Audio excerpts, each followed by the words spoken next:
morning. Are y'all doing good today? Good. We're going to watch the Dick Van Dyke Show. How many of y'all have watched this show? Or not, maybe not this episode, but this show. I love the Dick Van Dyke Show. We're gonna look at this one episode, just a couple of minutes of it. This is when Rob, who is Dick Van Dyke, he is a writer for a TV show, the Alan Brady Show, and he finds out at work that the producers are having this party, and all the big people are there, and they want him to come. And really what they want him to do is just entertain. But he feels that it's really, really important for him to be at this party because he doesn't get invited that often to go to these kind of events. And he really thinks it's important for his wife to be there with him as well. In the meantime, at home, Laura, who is Mary Tyler Moore, she realizes that their son just might be getting sick. There's a kid at school who's been sick, and so she's not exactly sure. So she calls the doctor. He didn't want a cupcake, and that was the reason why she thought he was getting sick. Because if he doesn't want a cupcake, something is wrong with him. Okay, so that's kind of where we're at when this story starts. So I'm going to step out of the way, and we'll just watch this for a few minutes. Okay, thank you very much. With this topic, do y'all understand why I just showed that video, that show? We as preachers, youth ministers, missionaries, we feel a responsibility, correct? We feel a responsibility to this work, this very important work, this most important work that there is on earth. Now, Rob felt that responsibility toward his job. We feel this, and I remember the first time I watched that video, I thought, oh man, this is so real. This is so real. Have you ever been in a situation like that? Those of you who have kids can feel that there is a tension. There is a tension there. And so we feel that responsibility, and wives also feel this same responsibility. Our mothers feel this responsibility towards their kids, and it causes this tension. Like right now, our son Noah has a fever, and that completely shot all of our plans and everything that we're going to be doing this weekend. We've got this Saturday fall festival out at our church, a hayride. I'm preaching Sunday. We're having a meal that afternoon, and all that stuff. All of a sudden, it's me going. It's me going, and the wife and kids stay at home, and well, some of the kids. But anyway, that's the reality of life right there. That's just how things go. And it's important for you guys. You may not have your own families yet, but it's important for y'all to realize that this is how it's going to be. It really is going to be that way. And sometimes that tension can break us. I mean, just completely rip us apart. Now, there is tension, and tension is good. It's actually good to have some type of tension. Tension kind of keeps you on your toes, I guess. But it can break you. And I have seen, and I've seen this attitude, and I've noticed that some preachers will say or feel that they're just going to have to leave their family behind.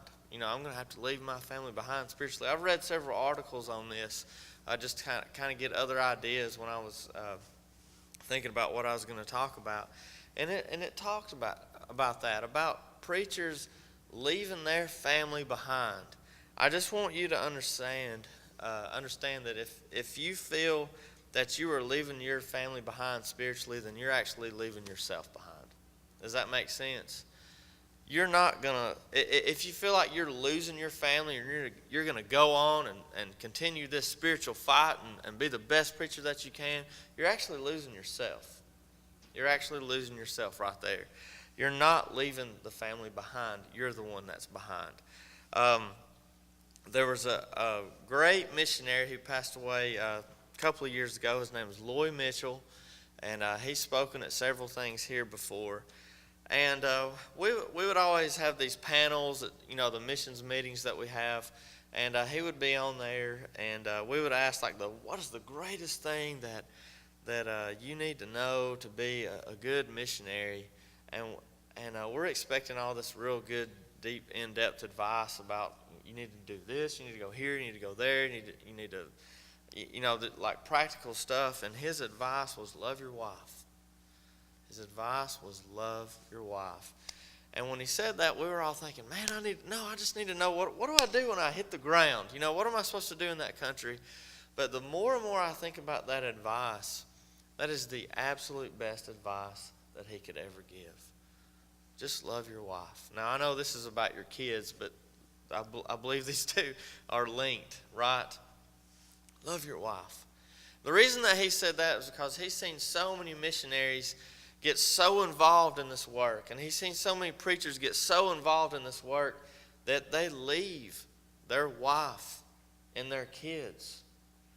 They think they're leaving them behind, but they're leaving themselves behind. I hope you understand my point when I say this.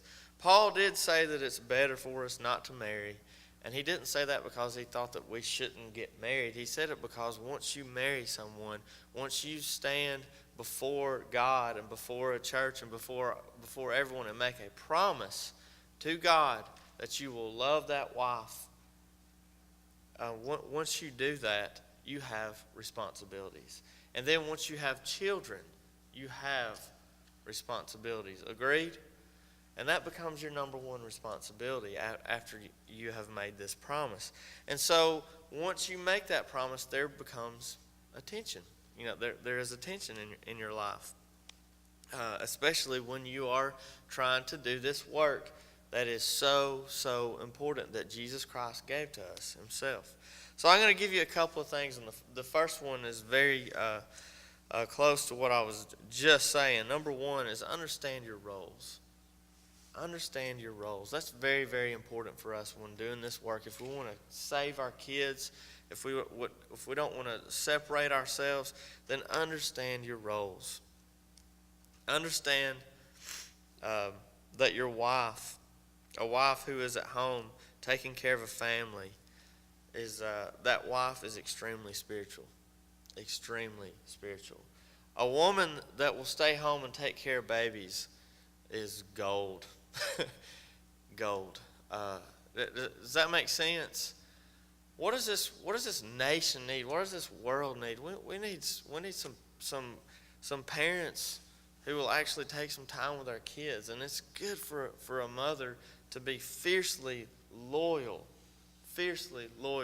to those kids. I married someone who is fiercely loyal to our kids, and a lot of times I'll hear preachers say this kind of stuff, and maybe getting together and just complaining about different things, and I've even felt these things before, where you feel like, man, why aren't they more spiritual? Why is she more spiritual? This thing is so important. We've got to be at this. We've got to be at this thing. We've got to do this.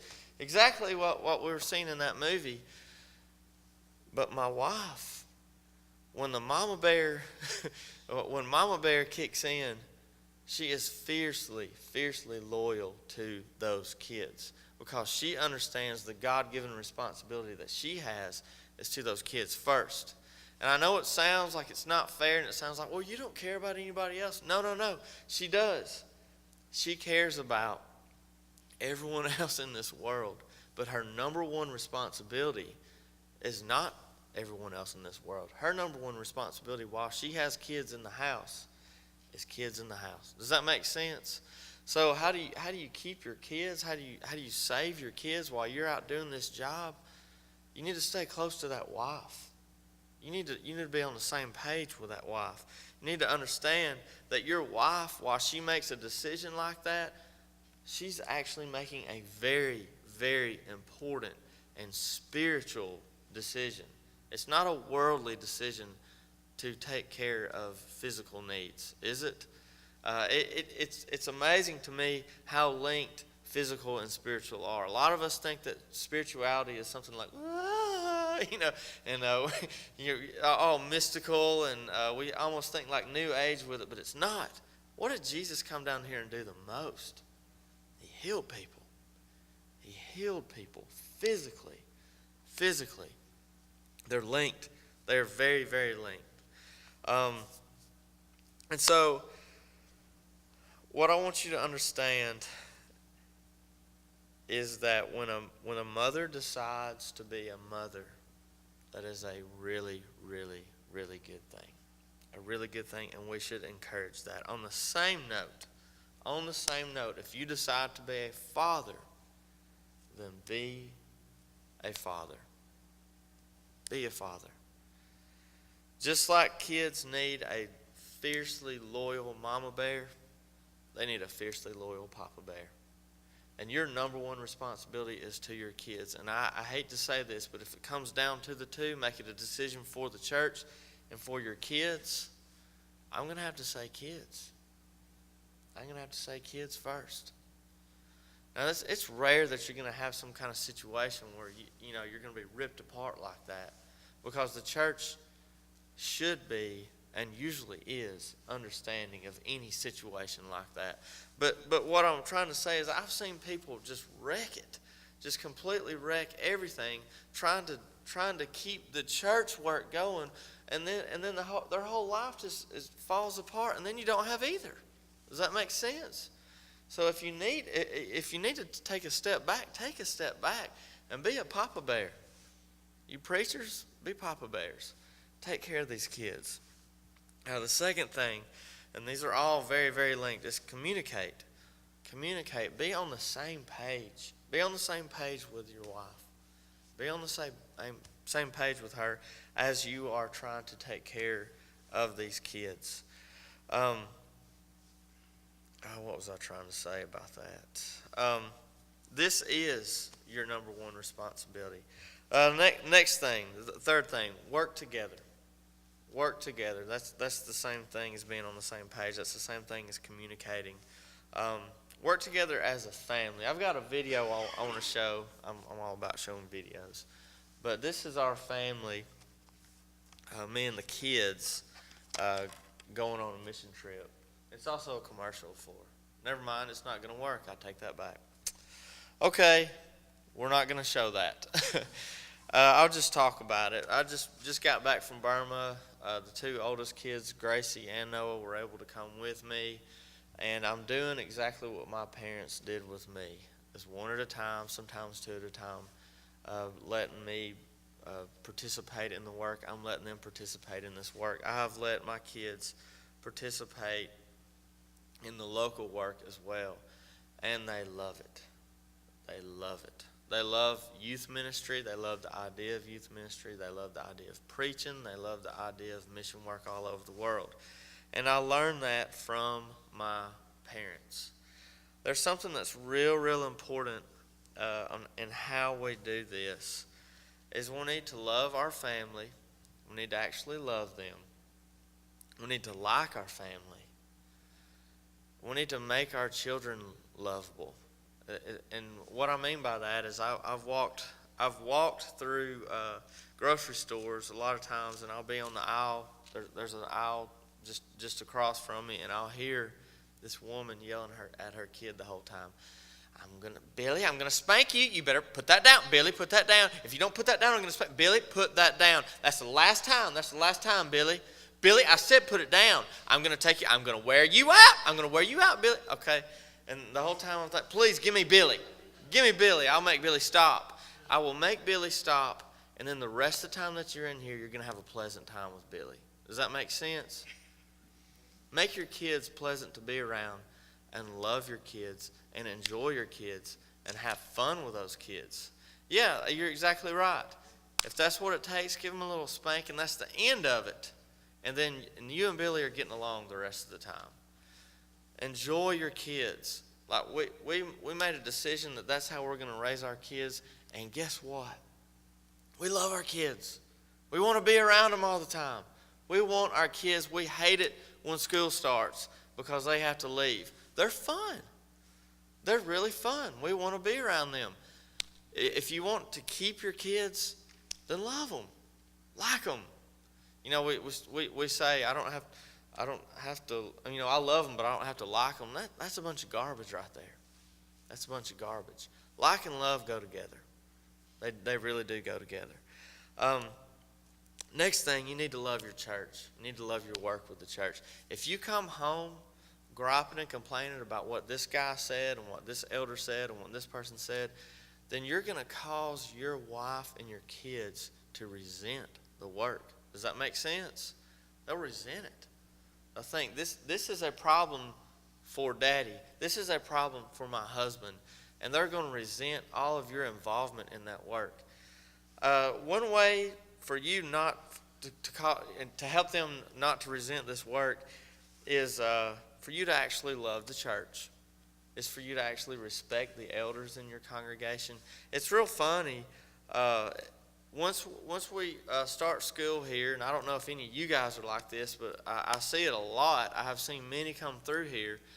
Where you, after you've had just a couple of classes, you think that you know everything. I don't know if y'all are that way. I hope that you're not. But it's a normal preacher problem that we have. And I can just imagine being an elder sitting in one of these congregations, and this guy who's been in school for 6 months, maybe 2 semesters, and he's coming in here and telling him everything about the way that this Greek word is because of the present active participle, blah, blah, blah, blah. And because of this, all of Christianity hinges on this one interpretation of this word. And I'm telling you, this elder's sitting back here, and he's heard it 30 different ways from new preachers that have come in here, and they think that everything revolves around this one verse. And what's so funny is we come into these congregations thinking that they've never heard this stuff. They don't know, and I've got to teach them. They got to learn this, and if they don't know this, they're all going to go to hell. That's not right. That's not true. They have heard it. They've heard it more times than you have. They heard it 30 years ago. They heard it 30 years ago, and they heard the way that was translated 15 different times since then. Does that make sense? They've heard it. You don't have to teach those elders something. So just respect them. Respect them. And love them. And listen to them. If you'll do that, you're going to enjoy your work a lot more.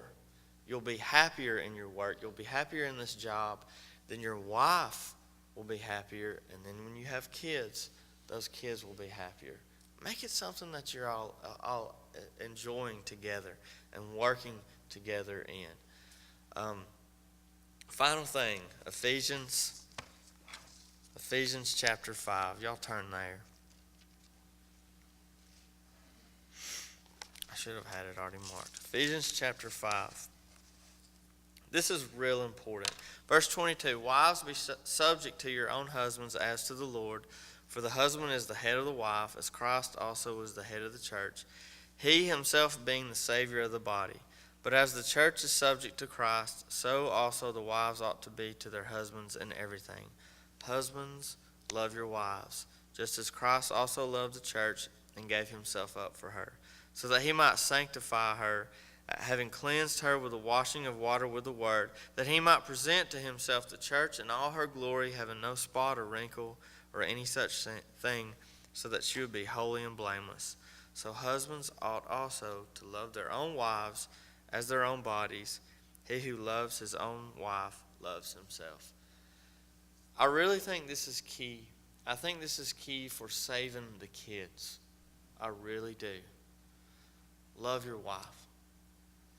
Wives, love your husbands. Wives, be subject to your husbands. And the word that we don't like to say is, wives, obey your husbands. Obey them.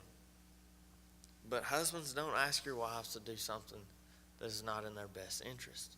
That's why it goes back to love them. Love them.